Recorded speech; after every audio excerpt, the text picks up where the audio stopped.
নমস্কার বন্ধুরা, বানির হেসেলের রকমারি রান্না নিয়ে আমি চলে এসেছি।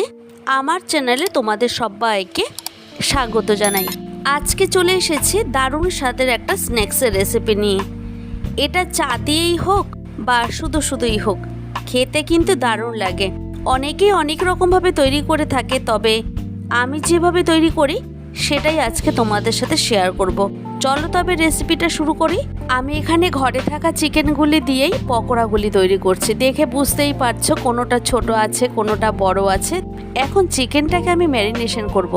প্রথমে এগুলিকে ধুয়ে নেওয়ার পর হাফ টিস্পুন হলুদ গুঁড়ো, হাফ টিস্পুন জিরের গুঁড়ো, সামান্য একটু ধনের গুঁড়ো আর দিয়ে দিচ্ছি জোয়ান। আমি জোয়ানটাকে ঠিক এই রকম হাতের মধ্যে ঘষে নিয়ে এরপর এর মধ্যে দিয়ে দেব। দিচ্ছি কালারের জন্য Kashmiri red chilli powder 1 teaspoon, গরম মশলা গুঁড়ো দিয়ে দিচ্ছি সামান্য একটু। এখন এর মধ্যে দিয়ে দেবো স্বাদ অনুযায়ী নুন আর একটু ভিনিগার। এখানে 1 টিস্পুনের মতো ভিনিগার দিয়ে দিচ্ছি, তোমরা চাইলে লেবুর রসও দিতে পারো। কাঁচা লঙ্কা বাটা দিচ্ছি 1 টিস্পুন, রসুন বাটা 1 টিস্পুন আর 1 টিস্পুন আদা বাটা। এখন সমস্ত উপকরণগুলিকে ঠিক এভাবে খুব ভালো করে মিশিয়ে নিচ্ছি, যাতে চিকেনের মধ্যে সমস্ত রকম মশলা ঠিকঠাক করে ঢুকে যায়। আমি একটু টমেটো কেচাপ দিয়ে দিলাম 1 টিস্পুনের মতো। এবার একটা ডিম ফেটিয়ে এর মধ্যে দিয়ে দিচ্ছি। তো এইভাবে আমার মনে হয় যদি চিকেনের পকোড়াগুলি তৈরি করা যায়, খেতে কিন্তু খুবই সুস্বাদু হয়। এবার ঢেকে রেখে দেব 2 ঘন্টার জন্য নর্মাল ফ্রিজে। ফিরে এলাম 2 ঘন্টা পর। এখন ঢাকনাটাকে সরিয়ে আমি চিকেনটাকে একটু দেখিয়ে দিচ্ছি। দেখো, এখনও কিন্তু ম্যারিনেশন কাজটি কমপ্লিট হয়নি।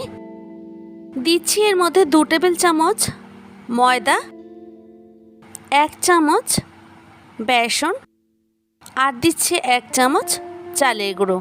এখন হাত দিয়ে সমস্ত উপকরণগুলিকে খুব ভালো করে মিশিয়ে নিচ্ছি, যাতে প্রত্যেকটা উপকরণই খুব ভালো করে মিশে যায়। এইভাবে মিশিয়ে নেওয়ার ফলে পকোড়াগুলি তৈরি করতেও সুবিধা হবে, খেতেও কিন্তু খুবই টেস্টি হবে। এখন আমি চলে যাব পকোড়াগুলিকে ভেজে নেওয়ার জন্য। তোমাদের হাতে যদি সময় না থাকে ইনস্ট্যান্টও ভেজে নিতে পারো। এখন গ্যাসটাকে অন করে একটা কড়াই বসিয়ে দিচ্ছি। প্যানটা খুব ভালো মতো গরম হয়ে যাওয়ার পর দিয়ে দিলাম পর্যাপ্ত পরিমাণে সাদা রিফাইন্ড অয়েল। এখন তেলটাকে খুব ভালো করে গরম করে নেব। এরপর এর মধ্যে পকোড়াগুলিকে এক এক করে ছেড়ে দেব। তবে এই সময় খেয়াল রাখতে হবে গ্যাসের হিটটাকে একদম বাড়ানো চলবে না। আমি এখানে চিকেনটাকে ম্যারিনেশন করে নর্মাল ফ্রিজে 2 ঘন্টার মতো রেখেছিলাম। তোমাদের হাতে যদি কম সময় থাকে তবে তোমরা ইনস্ট্যান্টও ভালো করে মেখে নিয়ে তারপরে পকোড়াগুলিকে তৈরি করে নিতে পারো। তো দেখতে পাচ্ছ আমি অল্প অল্প করে এর মধ্যে চিকেন পকোড়াগুলিকে দিয়ে দিচ্ছি যতটা সম্ভব আর কি। এখন গ্যাসের হিটটাকে মিডিয়ামে দিয়ে পকোড়াগুলিকে ভেজে নেব। তো এখন একটা ঝাঁঝরির সাহায্যে আমি এগুলিকে উল্টে দিচ্ছি অন্য পাশটি হওয়ার জন্য। একটু হাতে সময় নিয়ে এগুলিকে ভেজে নিতে হবে। তো আমার প্রথম ব্যাচে চিকেনগুলি ভাজা কমপ্লিট হয়ে গেছে, তুলে নিলাম একটা প্লেটের মধ্যে। একই রকমভাবে বাকি যে চিকেনগুলি আছে সেটা আমি পকোড়া তৈরি করে নিচ্ছি। আমি এগুলিকে ম্যারিনেশনের সময় যে জোয়ানটা ব্যবহার করেছিলাম সেটা কিন্তু একদমই স্কিপ করবে না। এই জোয়ানটা দেওয়ার ফলে পকোড়াগুলিকে আলাদা একটা টেস্ট এনে দেবে।